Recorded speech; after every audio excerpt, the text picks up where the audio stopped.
Hello and welcome to The Conscious Capitalists, hosted by two of the co-founders of the Conscious Capitalism movement and co-authors of the Conscious Capitalism Field Guide from Harvard Business Press, Raj Sisodia and Timothy Henry. Each week, this podcast covers current events and business news and Raj and Timothy's latest thinking on what it takes to build a conscious business. For more information and notes from the show, go to www.theconsciouscapitalists.com. And now, Raj and Timothy. Hello, everyone, and welcome to episode number 27 of The Conscious Capitalists with myself, Timothy Henry, and my partner in making the world a better place through business, Raj Sisodia. Hi, Raj. Hi, Timothy. Great to see you again. Good to see you. And this week we have an incredibly timely discussion with someone who's one of the leading experts in the world on the topic we're about to cover. So we welcome Zeynep Ton from MIT, who beyond just being an incredibly prolific writer and professor, also runs the not-for-profit, the Good Jobs Institute. Zeynep Ton, welcome. Thank you so much, Timothy and Raj, for having me and for the work that you do at Conscious Capitalism. Thank you. Well, a bunch of topics we can cover today, and I guess a couple of them sort of anchor in your book, The Good Jobs Strategy, and the series of articles that you've written since then on that topic about what you've learned. So maybe begin by introducing our guests to the whole idea of what is the Good Jobs Strategy? What are the fundamentals of that? Yeah, so the Good Jobs Strategy is a combination of investing in people and investment in terms of wages, benefits, stable schedules, and opportunities for growth and success, and combining that investment in people with operational choices that leverage that investment by increasing the productivity and contribution of workers. For example, one of those operational choices is empowering people to make decisions. Now, empowering people, enables them to drive sales, drive customer satisfaction, and improve operations. And as a result, it increases the contribution of people and enables companies to pay their workers more and to invest further in them. So it's a combination of operational choices with investment in people. And one of the things that I stress is that it's a system. It's a system that works together. And one way to highlight the systems view, and in my book, I talk about 4 operational choices: focus and simplify, standardize and empower, cross-train and operate with Slack. I just mentioned empowerment as one of those choices. So of course, we all know that empowerment is great, right? I mean, why would anyone not empower their workers, especially in a service environment? Empowerment is great for customers. It's great for employees, for their motivation. But I was I was part of a workshop last year just before COVID, and we were talking about the benefits of empowerment. And one of the executives raised his hand and he said, a couple of years ago, we empowered our workers and lost tens of millions of dollars. Of course, you can't empower if you haven't hired the right people. You can't empower if you have very high turnover because you don't pay people well enough. You can't empower if your operations is so complicated that people don't know about the products or the services that they offer, and you can't empower if you don't give people enough time. So what I try to emphasize is that Good Job Strategy is a system, and empowerment is just one of those operational choices. But the systems view is important. I love that idea. You look at the systems. And one of the things that in doing the research for this that I actually loved was your colleague went and spent 9 weeks working in a not to be named retailer, but her experience of what that was like and her documenting that discussion was eye-opening. Maybe you want to share a little bit, because I think as much as we talk about the systems view, that view on the ground, here's what it actually looks like, it was very eye-opening to me. And it was eye-opening to me, Timothy. So Sarah Callett was my student at MIT Sloan. She took 2 of my classes. And as she was graduating, I asked her if she would join me to spread the Good Job Strategy. At this point, I was getting requests from executives to implement Good Job Strategy in their organizations. And Sarah kindly joined, and we decided that her first project would be to have this experience in the front line understanding what work is like and what life is like as a frontline worker. And here was there were so many things about it. First of all, I think most of us who haven't had these frontline jobs do not appreciate the physical difficulty of working in the front lines. You're on your feet all day long, you're interacting with customers, and it's just tiring. But the other thing that we noticed was how so many of the best practices that we think about in academia are just not implemented at all. So Sarah's experience from the moment she applied to the interview process, to the onboarding and training was full of problems, wasting her time, wasting the company's time, and really setting her up for failure. I mean, she's a very competent person, and you put this competent and motivated person in a setting, and she failed miserably because the system, again, the system makes sure that people don't do a good job. Yeah. So it was an eye-opening experience for us. Yeah, it was a compelling story about making the case for why you don't want this to happen in your business. I mean, during the 9 weeks that Sarah worked there, Timothy, she saw her supervisor only a few times. Why? Because her supervisor was constantly fighting fires. He had no time to spend with Sarah, developing her, leading her, giving her feedback. Those things are just not possible when you operate in a high turnover setting and full of operational problems and people are fighting fires. That reminds me of Barbara Ehrenreich's book. I'm sure you've read Nickel and Dimed, right? Where she did that over a course of a year, 4 different jobs. And it's such a blind spot for the rest of us, right? I mean, there's that popular TV show called Undercover Boss, which I'm sure you've seen. I've only seen a few episodes, but the ones that I've seen where the CEO disguises himself or herself and then spends time at the front lines of the organization and comes away with renewed respect for how difficult and even complex the work can be and how dedicated the people are, despite their low wages and all the things, and how many challenges they're facing in their own lives, right? Partly because they're paid so little that they have no financial buffer whatsoever. And at the end of the show, inevitably, he writes big checks. Susie here needs $25,000 so you can get out of that problem, or somebody else gets money to get out of their problem. But they don't do anything systemically, right? But they address the people they happen to come across in that experience, but they don't zoom back and address what I think is a fundamental, I call it a caste system now in American business in general, I think, especially in the US. Where we have these two very distinct lived experiences within the same company.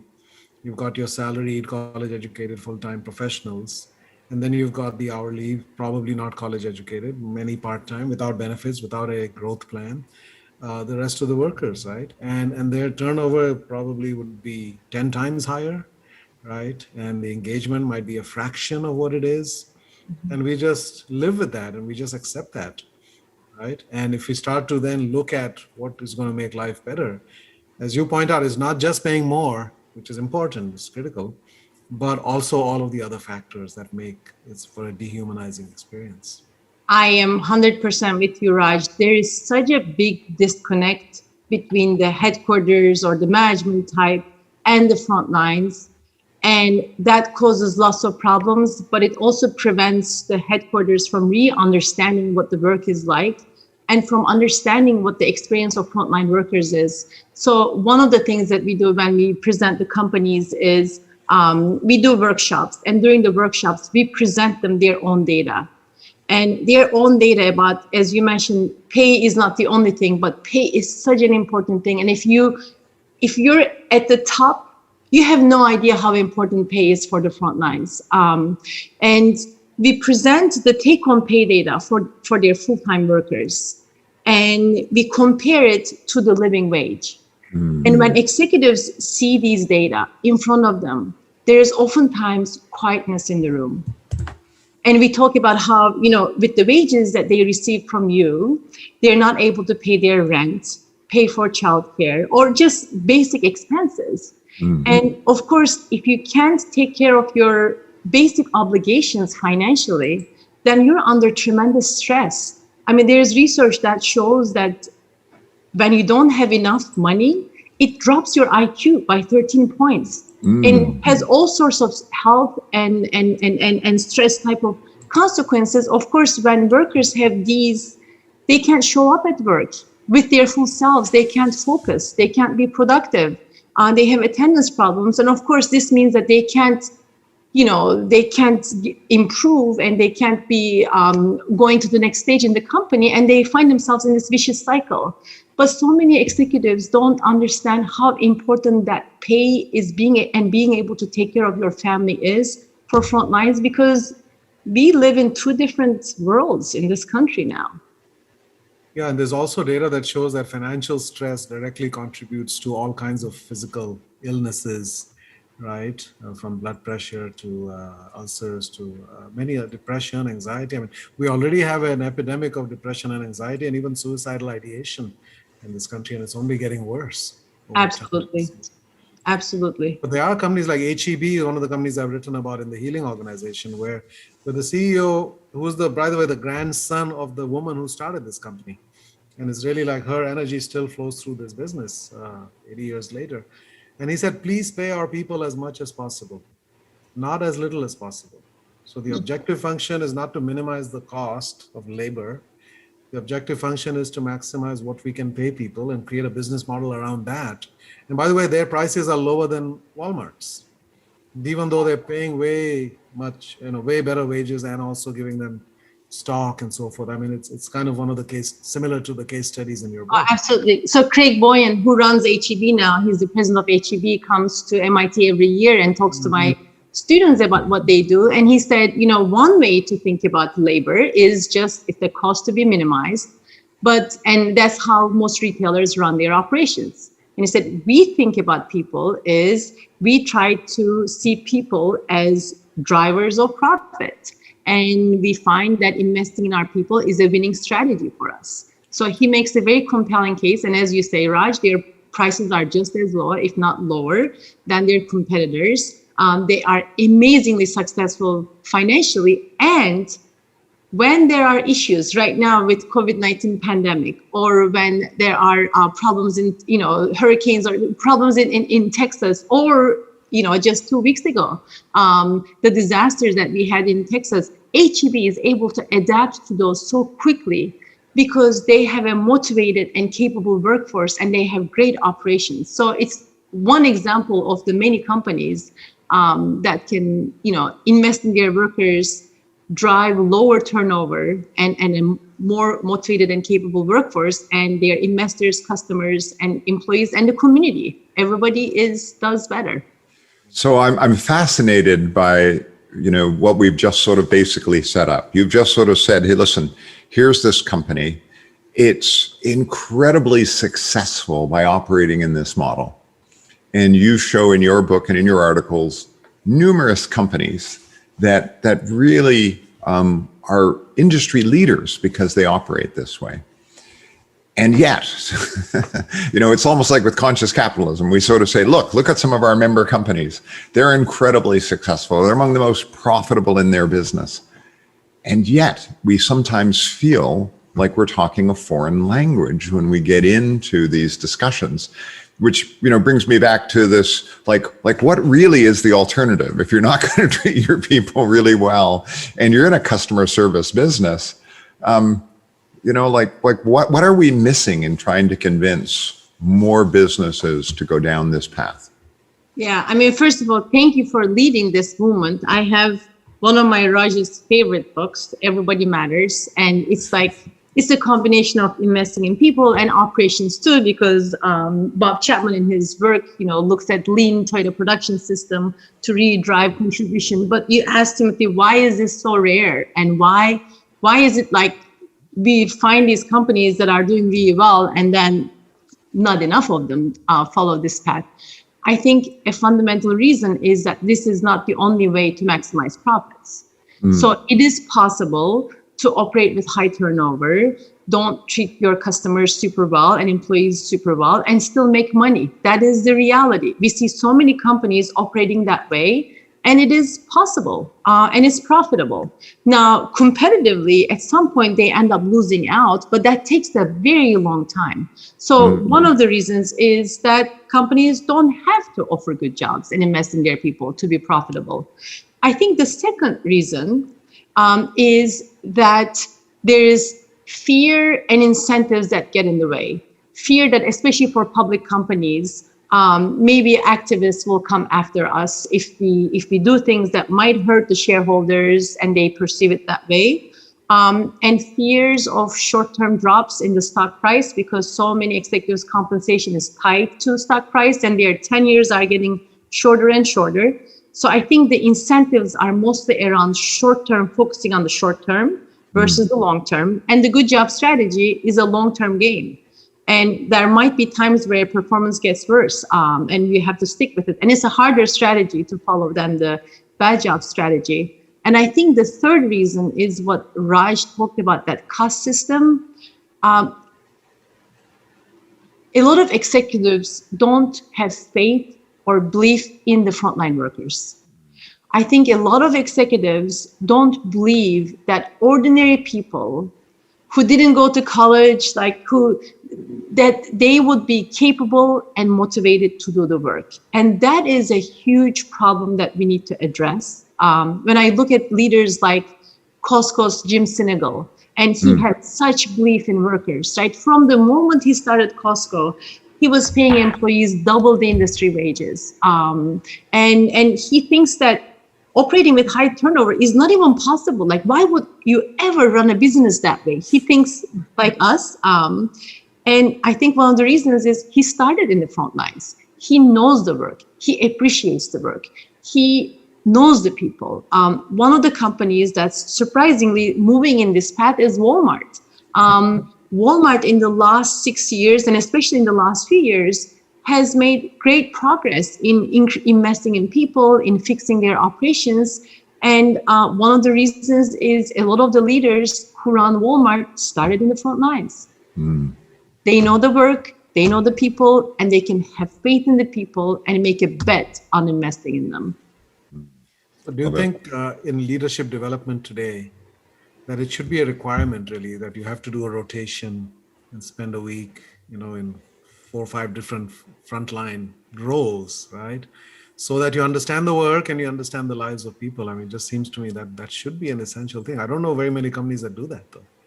And I think in our MBA programs, Raj, I mean, you and I, we teach, right, MBA students, and there are so many action learning opportunities that we give to our students. And oftentimes they spend time with executives, they spend time with government leaders, they spend time with higher level people. I wish that we made it a requirement that every MBA student who graduates has to spend a certain amount of time in the front lines working. And that way we generate leaders who have empathy for the work and for the workers, and a much better understanding. So for the leaders to spend just a day or two in the front lines is not enough. Like, we have to grow this. And I'm a huge also believer in internal promotion. One way I can tell if a company is a good jobs company or not is looking at the frontline managers and see what percentage of them have been promoted from within. So if I see that a company has 70% of managers who are promoted from within, 30% come outside, I'm thinking that company does not invest in the development of their people. And they don't have that type of a system. So I think that there are numerous things we can do both on the company side and on the MBA education side.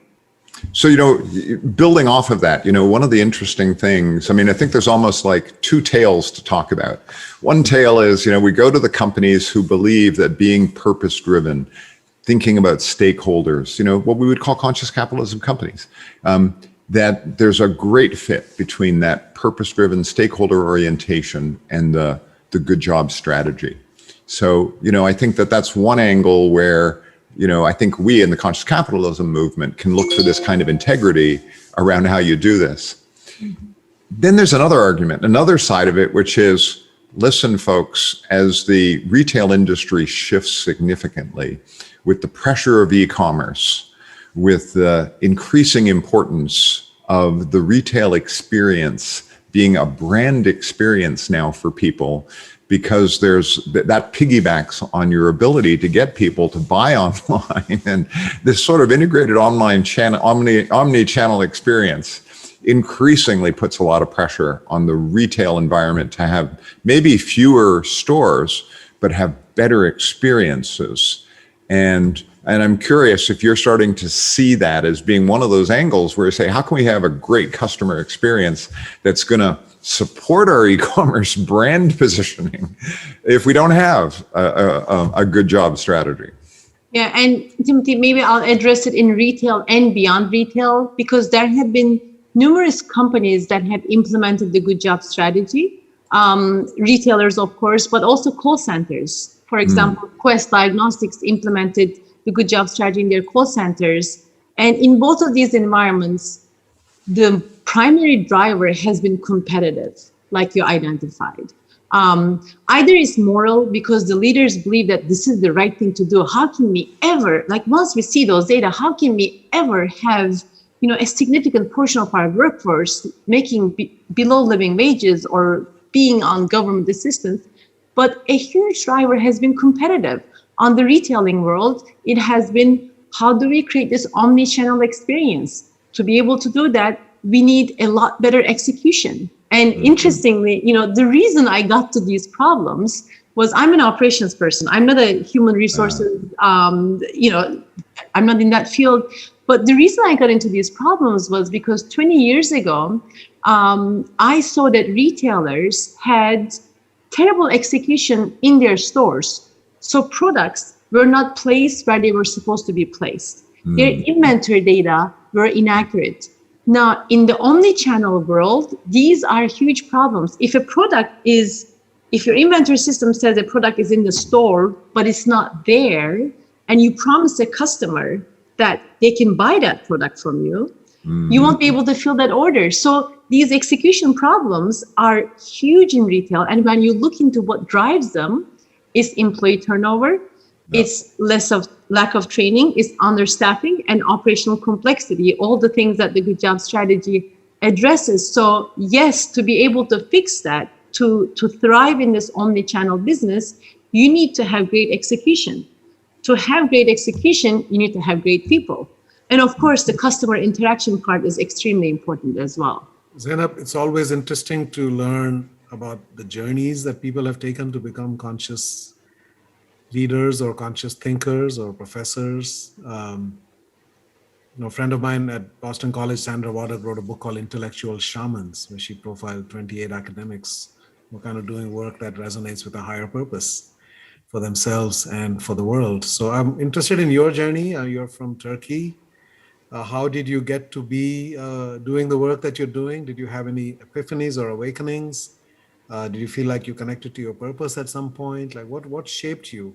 What caused you, of all the operations professors, to pick up on this issue? You know, Raj, I think first there was huge luck component. I mean, I started studying retail operations not because I was passionate about retail or about inventory management, but it's because the advisor that I was supposed to work with when I was a doctoral student was focusing on those issues and said, Zeynep, would you like to work in retail? And I said, sure. So it was maybe naiveness on my part just to go with whatever my advisor had on. But then when I started working on these operational problems, I started talking to people. And when I came to the United States, I always thought about this country as the country where in Turkey we say you turn the corner. You can turn corners in the United States. So if you work hard, if you study well, then you can do well in your life in the United States. That's how I perceived the United States before coming here. And this country has given me that opportunity. Like I had a full scholarship, volleyball scholarship at Penn State, and Harvard Business School paid for my education. So I benefited from that. But when I started talking to people, I realized that work was not working for them. I spoke to so many competent, motivated workers who were just not making it. And it got to my heart. And around these times, I also didn't get promoted at Harvard Business School. And I thought, you know what? I'm not going to focus on getting tenure. I'm going to focus on making a difference in the lives of people. That was an awakening for me. And I look back on it now, and it was the best decision that I've made. I mean, I feel more fulfilled as a person, as an academic, as, you know, I co-founded with Roger Martin, the nonprofit Good Jobs Institute. And the work that we do makes an impact on the lives of people. And that gives me amazing purpose. And it's one reason why I can say I'm going to work even when I have kids at home, because of the impact. Yeah, that's beautiful. Maybe switching over to a very timely subject right now, which is this whole discussion of minimum wages, and should we have them, and you know, that and the whole real, you know, living wage discussion. So they've got these two sort of, they're related but slightly different discussions going on. And I'm curious, with the lens that you look at things through, how do you feel about government policy in this area of minimum wages? Yeah. So first, I see the government policy of increasing wages as a way to encourage more companies to adopt a good job strategy. Because if companies have to pay their workers more, they have to find ways to increase productivity and contribution of their workers. They won't be able to afford the high turnover and all the productivity losses if they have to pay their workers more. So I see the government policy as a driver of better behavior by firms. How high the minimum wage should be is a very difficult question to answer, partly because this country is so big and the cost of living differs tremendously from one city to the next. So it is a tricky balance to have. On the one hand, create high enough wages that people can take care of their families and it's the living wage. But on the other hand, that changes from setting to setting. So how do you think about the federal policy? I mean, luckily, lots of cities and states have been entrepreneurial in this aspect. So the minimum wage in Boston is very different than the minimum wage in Tulsa, Oklahoma. So, but overall, $7.25 is ridiculous, right? I mean, it doesn't provide anyone anywhere a base for being able to take care of themselves, let alone their families. Yeah, I was struck by one of the statistics that you threw out. I think it was in your book. Might have been one of your articles where you were sort of saying that when you look at the wages of restaurant workers and you look at the wages of retail workers, that they're basically on average only around $10 an hour or something like that. And that puts them below the poverty line for a family of four. So we're sort of saying, you know, like 60 or 70% of the workers in these industries earning less than $10 can't support a family of four. Yep. So in the United States in 2019, 46.5 million Americans worked in jobs where the median wage was less than $15 an hour. That's 32% of the workforce. Now, $15 an hour seems like a high number, but when you look at the budgets of people and look at their transportation, childcare, food, and rent, the minimum expenses, $15 is often not enough for people. In sectors like retail, a typical retail worker in 2019 made $12.15.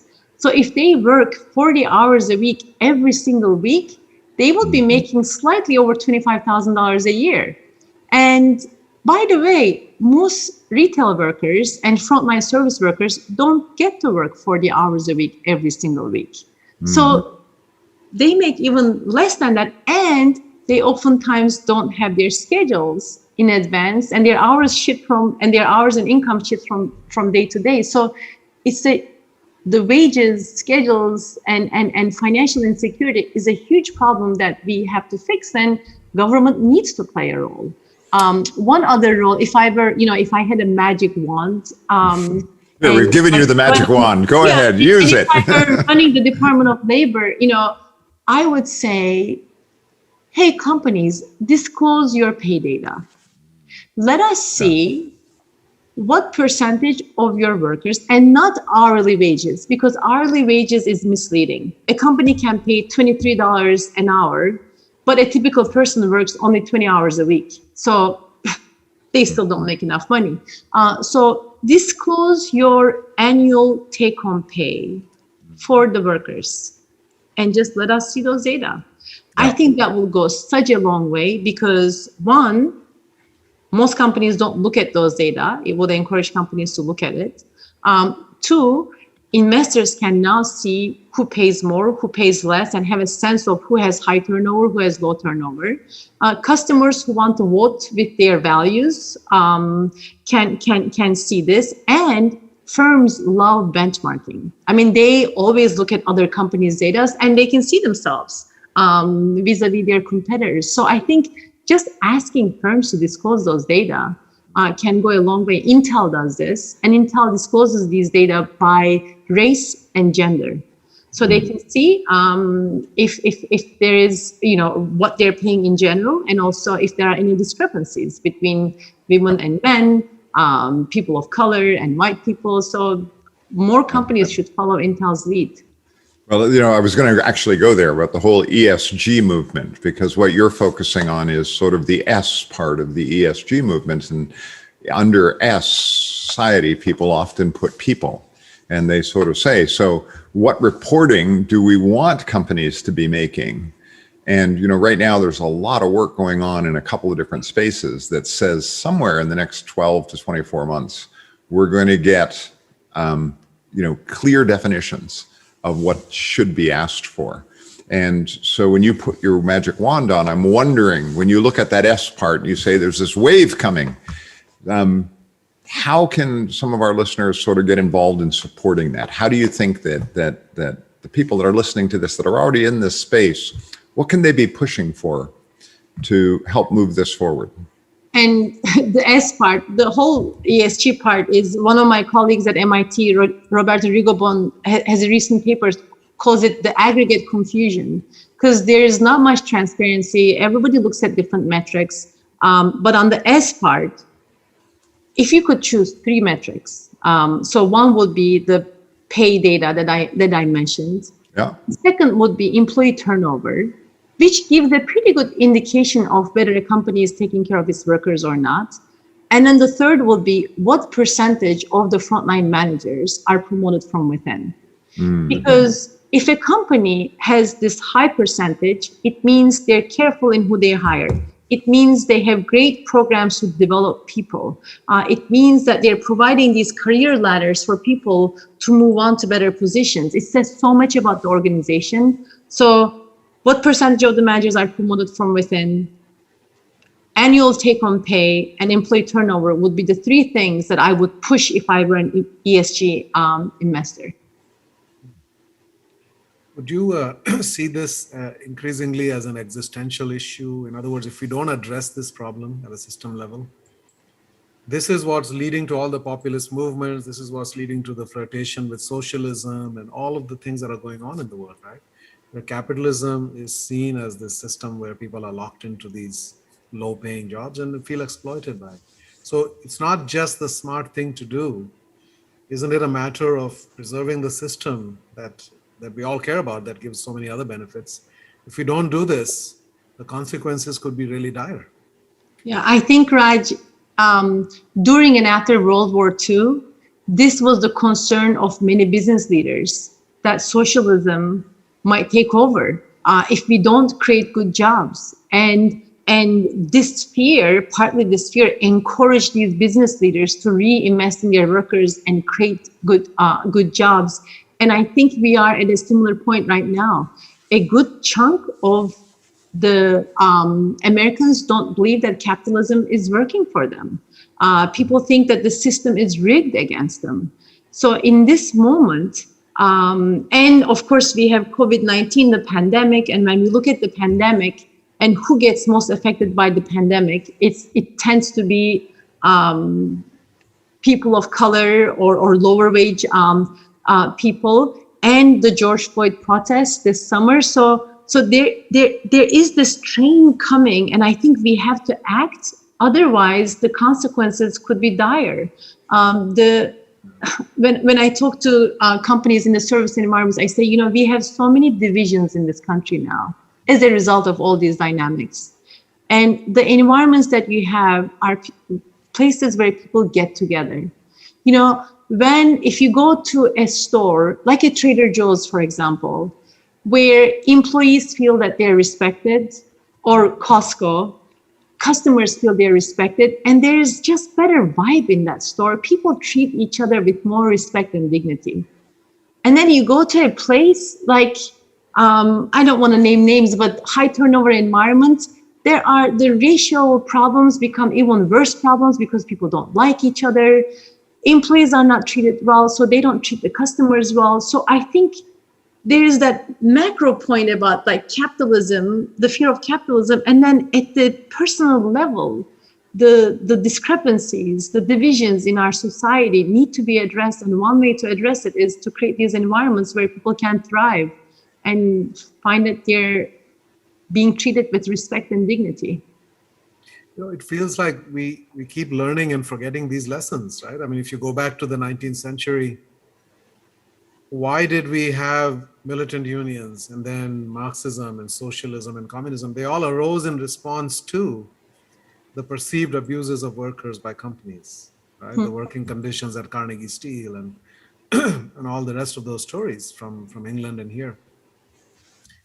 And so all of those things that divided our world, that caused extraordinary suffering in the world, did not exist before we had that version of capitalism, right? And then, of course, we went through wars and we went through all kinds of suffering to get past that, hopefully with the Berlin Wall and everything else. And now we seem to be heading back there. Right? We are heading, I mean, one good example is like, because you also mentioned unions in this, and I'm not an expert on the unions part, but meatpacking industry is a very good example of this, right? Because they went through a period where it was super dangerous to work in these plants. And then workers started protesting. There was a huge unionization effort.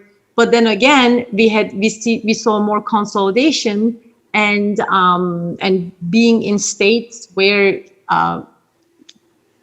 unionization is a lot harder. And now we see a lot fewer unions, and the working conditions have gotten a lot worse for the meatpackers. And these are the people who supply our food, and we call them essential workers. And last year they made the median wage of a meatpacker was $14 an hour. So yes, we see these issues in response to even abuses that we see on the frontline level. Yeah, no, I think that you raise a really interesting question. I mean, there's a bunch of different angles here. And another one, yet another angle on this is this whole idea that we have these changes in technology and these trends around the use of robotics and AI that are going to change our work world over the next 20 years, right? And we all know that train is coming as well. And, I like at one point, I think you call it, you're really talking about human-centered systems. And that's really at the core of the Good Job strategy, is this idea that we're building human-centered systems. So I'm curious, as you look out and you see these technology trends, what do you think that's going to mean for the Good Job strategy? And isn't it going to accelerate it, or is it going to push it away because some of the really low-end jobs are going to go away? Yeah, I think it really is up to us to determine how technology is going to affect work and workers. So on the one hand, we can use technologies to use people as robots. So we've seen examples from fulfillment centers where so many things are automated and workers are, they just look at their handhelds and it tells them where to go from A to B. And human beings are being used as robots in that setting. They don't make any decisions. They don't inspect for quality. They're just like Henry Ford's factory from 100 years ago. That's one use of technology, which is a scary use of technology. But then there's another use of technology where you say, okay, now the routine processes are going to be handled by robots. And we're going to use people, their hands, their hearts, and their minds at the same time. One of my favorite examples is 10 years ago, I was writing a case about a company in Spain. They are the first company where I saw this good job strategy in action, Mercadona. And they were one of the first in retailing to create a fully automated warehouse. And I asked them, why? Why did you go this automation route? And they said, first of all, this warehouse job was hurting our people, their backs. It's not physically, it's a very demanding job. And then second, we never want to ask a person to do what a machine can do. We want our people to contribute their ideas, their creativity, and their solutions, not just use them as a pair of hands. And I think if we use technology that way, it could bring out the best in us. So it's not a matter of what technology will do. It's a matter of how we will use it. Well, I also think that underlying that is, this counterintuitive idea that the companies that are going to make the best use of this are going to be the more human-centered businesses, because we go back to the whole idea that you have to have a frame of reference, which is people matter. And if you think people matter and can be a source of competitive advantage, then you're going to go in that direction that you just mentioned. So in essence, what we're saying is that in a world where we think that robotics and AI are playing a bigger role, it's the human-centered businesses that are going to take the best use of it and probably be able to build a better competitive advantage around that. So I think there's a great example of this. In early 2000s, when Bob Nardelli became the CEO of Home Depot, and he reduced investment in people, he went to more part-timers, and put in so many technologies. They invested something like $1 billion. And many of the technologies did not work. It's not like a technology comes in and just takes over. You have to find the right technologies. You need to adapt them. You need to scale them, and you need people to involve workers who are using these technologies to really leverage. And they wasted $1 billion. After a 6-year period, there's a person who came from Walmart to lead Home Depot's technology effort. And at this time, Walmart was not really at the forefront of technology in retail by any means. And he said to us in an interview, Home Depot was where Walmart used to be like 20 years ago, after $1 billion of investment. So a great example of, you can't just throw money at technology if you don't have that human-centered system. And companies that will leverage this will be the ones that have a motivated and capable workforce who can make the best out of these technologies. Beautiful. Zeynep, would you say that business academia is getting on board with all these ideas adequately? Are we part of the solution, or are we still kind of holding back the change that needs to happen? I think slowly we are moving. MIT Sloan is certainly moving in this direction. We offer several courses. We have a huge sustainability team that has done an amazing job. But one of the problems that I see rise in business academia is that we are, like companies, are siloed, and we teach marketing, we teach operations, we teach finance, and we don't teach systems. And business problems are systems problems. They can't be solved just by an operations approach, or by an HR approach, or by a finance approach. We need to use the system. And I fear that the more we emphasize rigorous academic research in disciplines, the less we focus on that systems view. And I see that as a threat. That is a huge problem. I mean, I see it. I've seen it for many years. In fact, I took a systems course at MIT with John Sterman. MIT is one of the few places where that is the home for that. But it's gone so extreme. Like in marketing, the annual conference has no plenaries. You got it right away. You go into 16 subspecialties within marketing. So even the marketers are not talking to each other. It's just the advertising people talking to them, and the pricing people are talking to each other. So it's a whole different world, artificial world in a way that we've created, where we are disconnected now from the real challenges that the world faces. Yeah. And I go to, well, I stopped going to academic conferences, to be perfectly honest. But when I see people presenting their research, and I look at the problems that they focus on and the narrowness of the problems, it breaks my heart. I think super smart, competent, motivated people, they can change the world. And here they focus on this little thing because that's how you get tenure. Yeah. It's like its own version of profit maximization. There's a publication maximization going on. Absolutely. So, you know, you've really made the case very strongly for why this is a better way of doing business. And I'm just curious, when you look out in the world and you sort of see who's helping to amplify this message, like, are there consulting firms or investment groups, you know, I don't know, private equity or consulting firms that are trying to amplify this work that you're laying out the case for? Is anybody taking this up and running with it? Yeah. So we are, as part, you know, the nonprofit Good Jobs Institute, we are taking this up. And Timothy, what I do want to point out first is, you know, when the Good Job strategy came out, and I made this case for why investing in workers along with operational excellence enables companies to do better for their customers, employees, and investors. A lot of people believed in the message. A lot of people believed in that this was a better financial case, competitive case, and moral case for companies. But there was one question, which was, okay, you're telling us that Costco is better than Sam's Club, but can you show us if Sam's Club can become more like Costco? So even if you believe that the Good Job strategy is the way to run a company, it doesn't mean that a company who doesn't have this can get there.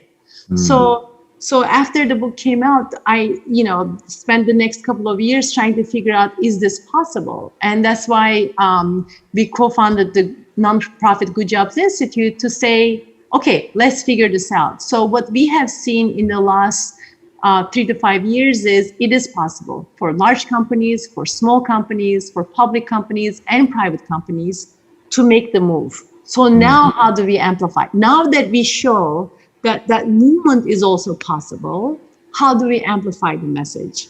Yes. And there are numerous ways that we can amplify the message. One of them is to educate the investors. Look, this is happening. This is the type of data that you should be asking for. And don't go after companies that are investing in their employees, right? So on the investor side, we could encourage them to push it more. You mentioned private equity. On the private equity side, you know, private equity could have a longer term horizon with leadership stability, because one of the barriers to doing this is also, you know, instability in leadership. The leader comes in, puts in whatever they want to put in. So that could be a playbook for private equity to be able to adapt this. And hopefully in our nonprofit Good Jobs Institute will provide some of this playbook. I'm working on my second book right now on how to implement the job strategy. And certainly consultants could take and create practices around this if they wanted to. But when you look at the consulting world, oftentimes they solve a customer's problem, and longer term solutions tend to be less of a match with their pricing strategy. So if something is going to take 3 to 5 years, I'm not sure if they want to pay consultants $1 million a month in adapting this. Practical problem. Yes, there is that practical problem on the consulting side, but we could also on the business school education side amplify this as well. So what's next for you? What's the next stage on your journey? What's exciting you these days in terms of what comes next? Oh, I've been having a blast at our nonprofit Good Jobs Institute. We actually just offered 2 positions to one of my former students and to a research associate, a fantastic woman I worked with this summer. So we're expanding the nonprofit Good Jobs Institute. And that's so exciting to me because now we can amplify the message. Now that we have sort of a playbook, now we can spread it even faster with people amazing people who are inspired by the impact. Zeynep, that was just incredible. Thank you so much for your time and the way you've really helped us go a lot deeper on this topic. And if people want to know more about the work that you're doing, where can they get more information about that? The best place to get information is goodjobsinstitute.org. We have videos, we have articles, we have tools that companies can use all for free to examine, adapt good job strategy in their own organizations. Well, again, thank you so much. Really appreciate your time and attention today. And for those of you that are listening, if you've enjoyed today, by the way, on whatever channel you're listening, there's a little subscribe button there. So hit that subscribe button. And if you feel so motivated, go to iTunes and leave us a message and a rating about what you thought. And always feel free to go to theconsciouscapitalist.com, where you can leave a message for Raj and I on how we can make this even more relevant and helpful to you. And if you want more about conscious capitalism, well, there's a couple places you could go. One is you could, of course, buy our book, The Conscious Capitalism Field Guide, which gives out some details on how to do that. But Raj, where else could they go if they wanted to know more? You can go to consciouscapitalism.org to learn about the movement, find a chapter near you, or if there isn't one, eventually you can start your own chapter. So if you're motivated and inspired by all of these ideas, then please do become part of this movement. And finally, thank you, Carla Villegas, our producer, who every week makes sure this gets out the door. Thank you, Carla. And Zeynep, once again, thank you so much for your time. Thank you, Raj and Timothy, for having me. It was delightful to spend an hour with you. Thank you for doing the work you're doing in the world. You really are a force for good in the world. Thank you.